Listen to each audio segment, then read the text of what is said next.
Singhania Buildcon group presents Jana Gana मन property fest bumper lucky draw के साथ 20 जनवरी से 30 जनवरी तक। हम हैं सिंघानिया बिल्डकॉन।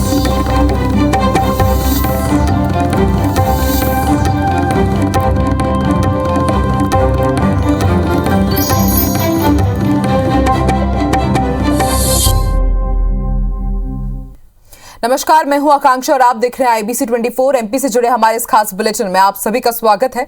देखते हैं खबरें विस्तार से और बात करेंगे इस वक्त की बड़ी खबर की। मध्य प्रदेश की सियासत में नाग और सपेरे की एंट्री हो गई है। जी हां, मध्य प्रदेश के कृषि मंत्री कमल पटेल ने बड़ा बयान दिया है। उन्होंने कांग्रेस प्रदेश अध्यक्ष कमलनाथ को नाग और राज्यसभा सांसद को सपेरा कह दिया। उन्होंने कहा, सपेरे के चक्कर में आकर नाग ने प्रदेश में अपना सब कुछ खत्म कर लिया। वहीं कमल पटेल ने दोनों को दीमक तक करार दे दिया।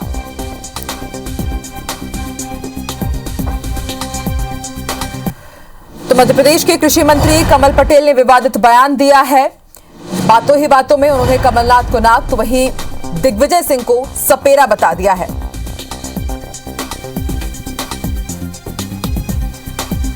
उन्होंने कांग्रेस प्रदेश अध्यक्ष कमलनाथ को नाग और राज्यसभा सांसद दिग्विजय सिंह को सपेरा कहा और उन्होंने कहा कि सपेरे के चक्कर में आकर नाग ने प्रदेश में अपना सब कुछ खत्म कर लिया।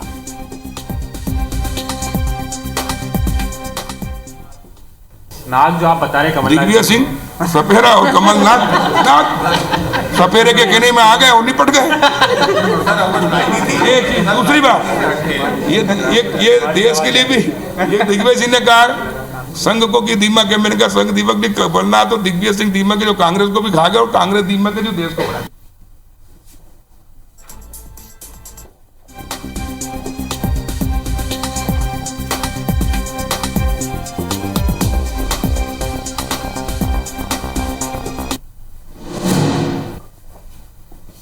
ठीक है, और इस वक्त हमारे साथ बीजेपी प्रवक्ता हितेश वाजपेयी जी भी फोन लाइन पर मौजूद हैं। उनसे बातचीत करते हैं। हितेश जी, आपने भी सुना कृषि मंत्री कमल पटेल ने क्या कुछ बयान दिया है। एक बड़ा सवाल ऐसे कि राजनीति में आखिर शब्दों की मर्यादा हम क्यों भूल जाते हैं। आपने भी सुना कि किस तरह से कमल पटेल सपेरा बोल रहे हैं दिग्विजय सिंह को और कमलनाथ को नाग बोल रहे हैं। नहीं, मुझे लगता है देखिए, वो एक राजनीतिक हास प्रयास और मुहावरों में बातचीत हो रही है। उसका कोई सही अर्थों में उन जीव जंतुओं से कोई संबंध नहीं होता है। ये सिमिलीज कहलाती है। तो सिमिलीज में बात कर रहे हैं, वो लोग भी करते हैं तो वो भी करते हैं। अच्छा, कमल पटेल जी, दिग्विजय सिंह जी, ये लोग सब साथ के ही लोग हैं।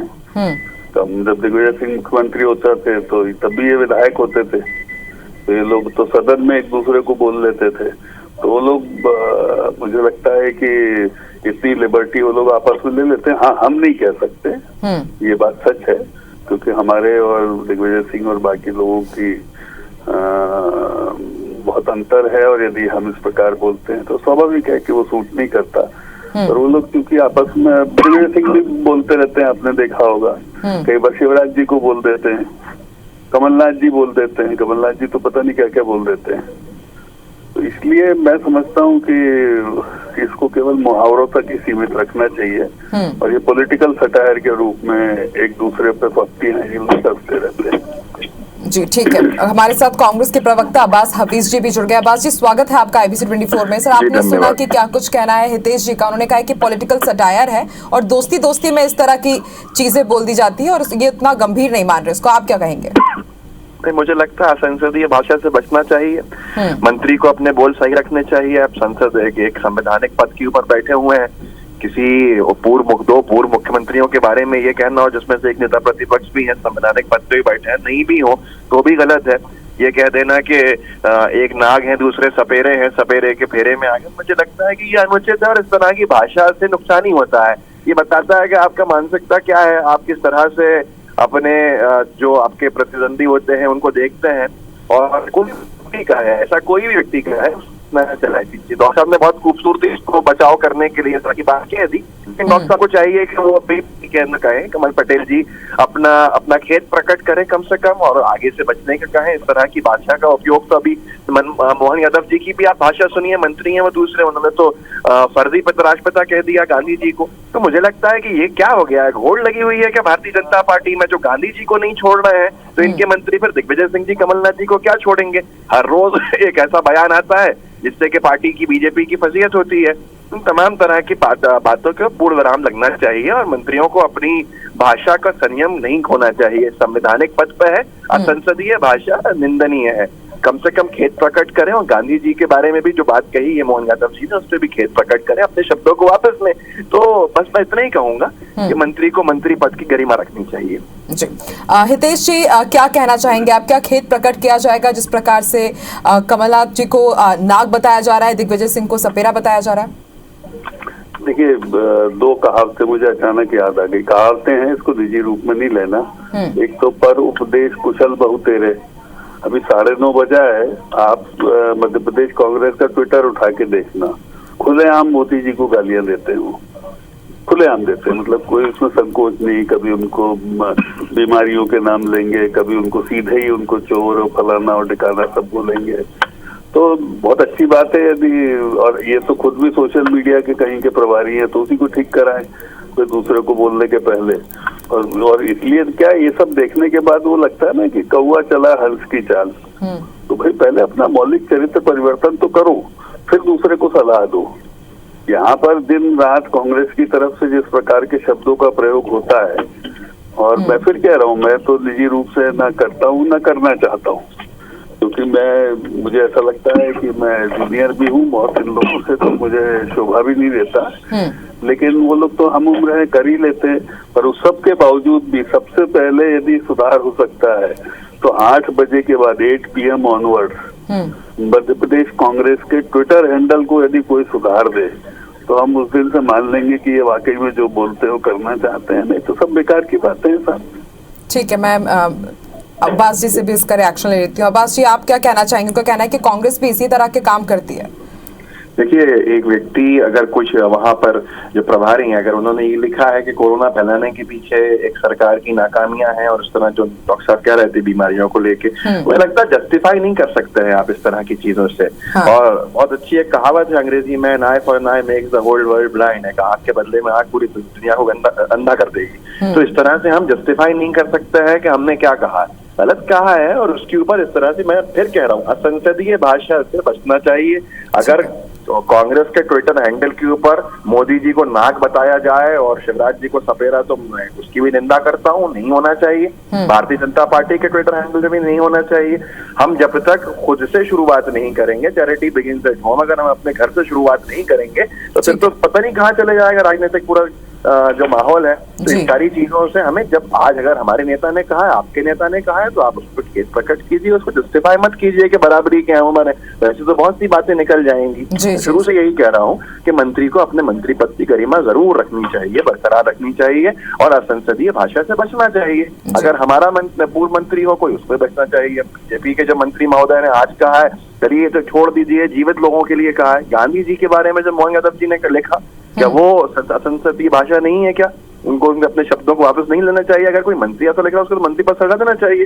जो गांधी जी का सम्मान नहीं करें, बिल्कुल अब्बास, ये चीजें तमाम जो राजनीतिक दल हैं उनको ही समझना पड़ेगा कि मर्यादा की जो सीमा लांघी जा रही है जुमलों की राजनीति के तहत, कहीं ना कहीं एक ये बड़ा मुद्दा भी है बहस करने के लिए, और कहीं ना कहीं इस पर रोक भी जरूर लगनी चाहिए। आप दोनों का ही शुक्रिया हमारे साथ जुड़ने के लिए। बढ़ते हैं आगे। भांडेर से कांग्रेस के पूर्व विधायक फूल सिंह बरैया के एक विवादित बयान का वीडियो वायरल हो रहा है। वायरल वीडियो में बरैया एक सभा को संबोधित करते हुए दतिया के कलेक्टर और एसपी को चेतावनी भरे लहजे में चमड़ी में भूसा भरने की धमकी देते नजर आ रहे हैं। बरैया इस वीडियो में मध्य प्रदेश के मुख्यमंत्री और गृह मंत्री पर भी आपत्तिजनक शब्दों का इस्तेमाल करते नजर आ रहे हैं। हालांकि IBC 24 वायरल वीडियो के सत्यता की पुष्टि नहीं करता है।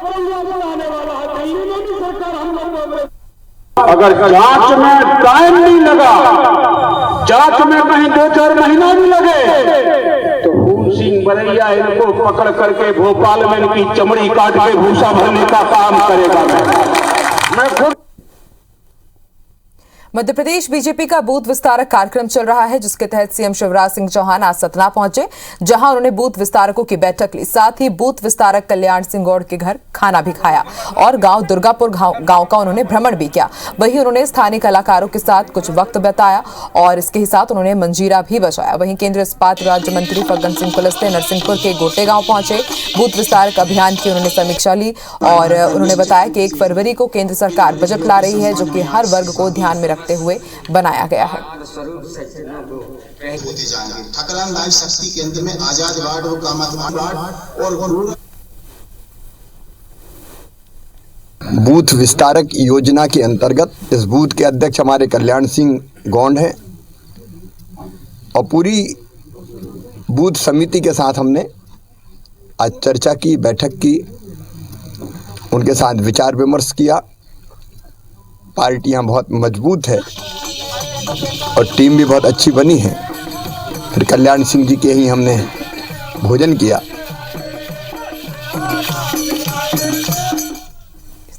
और 1 तारीख को हमारा 22-23 का बजट पेश होगा और निश्चित तौर से इसमें काफ़ी एक्सरसाइज हुई है।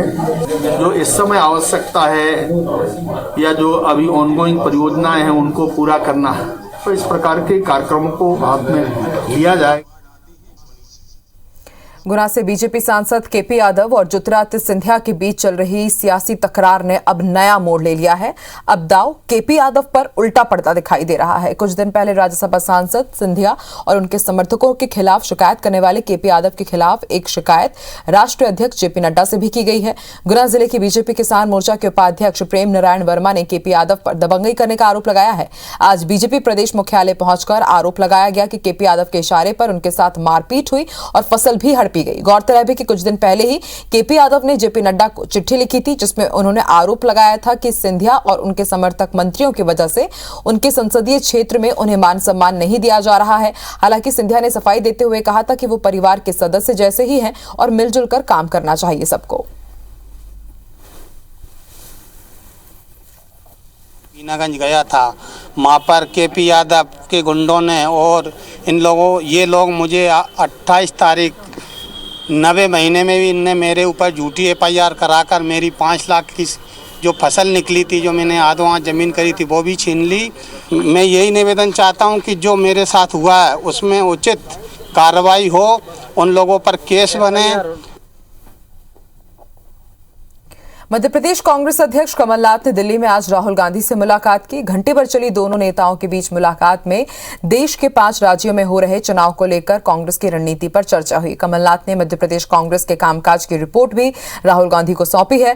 पीसीसी चीफ कमलनाथ ने मध्य प्रदेश कांग्रेस के 1 फरवरी से शुरू हो रहे घर घर चलो अभियान की जानकारी दी। साथ ही कांग्रेस के सदस्यता अभियान, जन जागरण अभियान की रिपोर्ट भी राहुल गांधी को सौंपी गई है। बता दें कि कांग्रेस 1 फरवरी से 28 फरवरी तक मध्य प्रदेश में हर घर में दस्तक देने का अभियान शुरू करने जा रही है।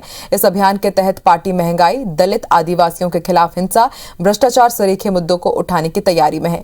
पीसीसी चीफ कमलनाथ 1 फरवरी को देवास से इस अभियान की शुरुआत करेंगे।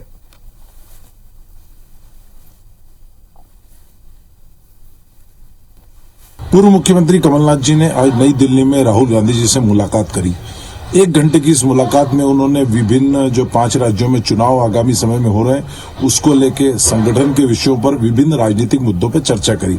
साथ ही कमलनाथ जी ने मध्य प्रदेश में 1 फरवरी से जो प्रदेशव्यापी घर चलो घर घर अभियान जो चालू हो रहा है, जिसकी कमलनाथ जी देवास जिले से जिसका शुभारंभ करेंगे, उसको लेके भी राहुल गांधी जी को पूरा इस मुलाकात में उन्होंने जानकारी दी। मध्य प्रदेश में एमबीबीएस की पढ़ाई हिंदी में कराने की तैयारी सरकार ने तेज कर दी है। चिकित्सा शिक्षा मंत्री विश्वास सारंग ने कहा है कि सरकार ने पाठ्यक्रम समेत अन्य तैयारी करने के लिए समिति गठित कर दी है। इस समिति में 10 सदस्य होंगे। मंत्री सारंग ने कहा कि छात्रों को हिंदी में एमबीबीएस की पढ़ाई करने का विकल्प होगा।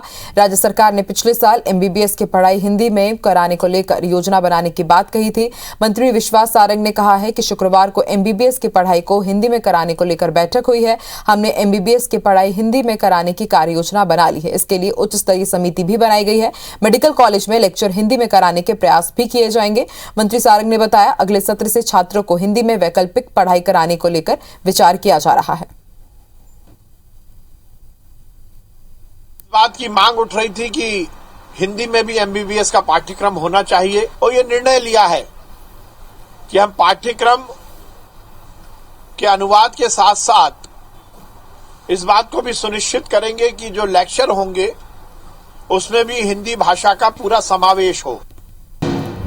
मध्य प्रदेश का कोरोना अपडेट आपको बता दें, आज मध्य प्रदेश में 8,678 नए कोरोना मरीज मिले हैं, तो वहीं 5 मरीजों की आज मौत हुई है। मध्य प्रदेश में आज 10,576 मरीज डिस्चार्ज हुए हैं। एक्टिव केसेस की संख्या मध्य प्रदेश में 66,000 को पार कर गई है। आज 1,11,538 लोगों का वैक्सीनेशन भी हुआ है मध्य प्रदेश में। 8,678 नए कोरोना मरीज मिले हैं आज मध्य प्रदेश में और 5 मरीजों की मौत हुई है। मध्य प्रदेश में आज 10,576 मरीज डिस्चार्ज हुए हैं कोरोना को मात देने के बाद, और इसके साथ एक्टिव मरीजों की संख्या मध्य प्रदेश में 66,000 को पार कर गई है और आज 1 लाख से ज्यादा लोगों का वैक्सीनेशन भी हुआ है मध्य प्रदेश में।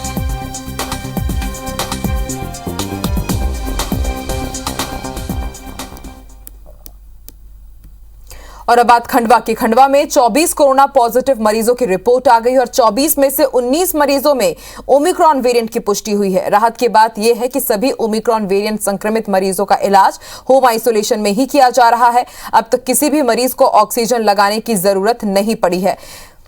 खंडवा से जीनोम सीक्वेंसिंग के लिए 24 मरीजों के सैंपल दिल्ली भेजे गए थे, जिनमें 19 मरीजों में ओमिक्रॉन वेरिएंट के लक्षण मिले हैं। बता दें कि खंडवा में कोरोना की रफ्तार एकाएक बढ़ी। कोरोना की तीसरी लहर में अब तक 534 लोग संक्रमण की चपेट में आए हैं, जिनका इलाज होम आइसोलेशन में ही चल रहा है। अब तक केवल 2 मरीज ऐसे हैं जिन्हें अस्पताल जाना पड़ा। 24 रिपोर्ट्स अभी आई हैं, जिसमें से 19 पेशेंट्स में ओमिक्रॉन की पुष्टि हुई है। WGS के लिए सैंपल गए थे, होल जीनोम सीक्वेंसिंग के लिए NCDC नई दिल्ली। और इसमें राहत की बात यह है कि ये सभी 19 पेशेंट्स होम आइसोलेशन में ट्रीट हुए हैं और होम आइसोलेशन से डिस्चार्ज हो चुके हैं और वर्तमान में पूरी तरह स्वस्थ हैं। ग्वालियर से सिथौली रेलवे स्टेशन से गार्ड और किडनैपिंग और फिरौती के मामले में कोर्ट ने 3 आरोपियों को उम्र कैद की सजा सुनाई है। घटना 12 मार्च साल 2016 की है, जहां रेलवे स्टेशन से बदमाशों ने वेदराम नामक रेलवे गार्ड का अपहरण किया था। दोषियों ने वेदराम की रिहाई के एवज में 90 लाख की फिरौती मांगी थी। फोन कॉल के बाद पुलिस ने लोकेशन ट्रेस कर गार्ड को आरोपियों के चंगुल से मुक्त कराया था। मामले में रोशन बघेल, रामवीर बघेल, करीना बघेल और सरदार बघेल की गिरफ्तारी हुई थी, लेकिन जब पुलिस ने गिरफ्तार हुए आरोपियों की पहचान कराई तो पीड़ित ने इनमें से एक आरोपी सरदार बघेल को पहचानने से इंकार कर दिया, जिसे कोर्ट ने केस से बरी कर दिया, जबकि 3 आरोपियों को आजीवन कारावास की सजा सुनाते हुए 2-2 हजार का अर्थदंड भी लगाया गया है।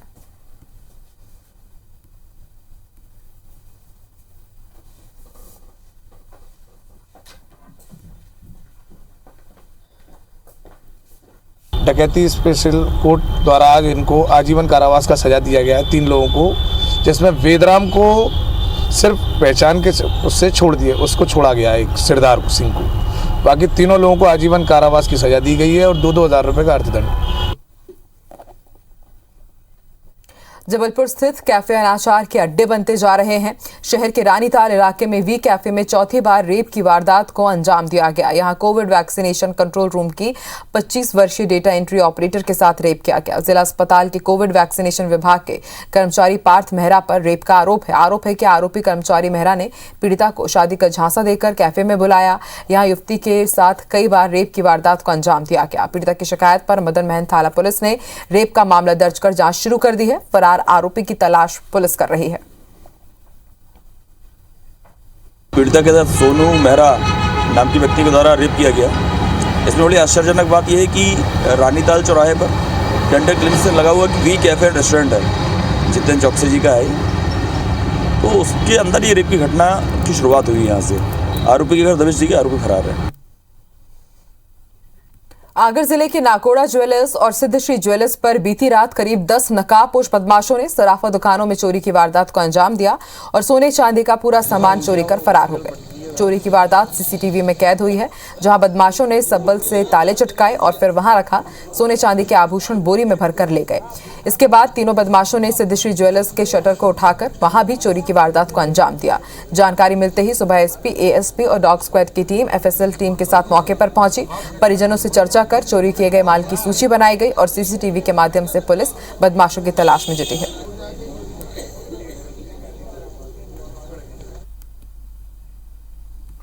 और इस बुलेटिन में फिलहाल इतना ही। देश और दुनिया की तमाम खबरों के लिए आप देखते रहिए IBC 24। नमस्कार।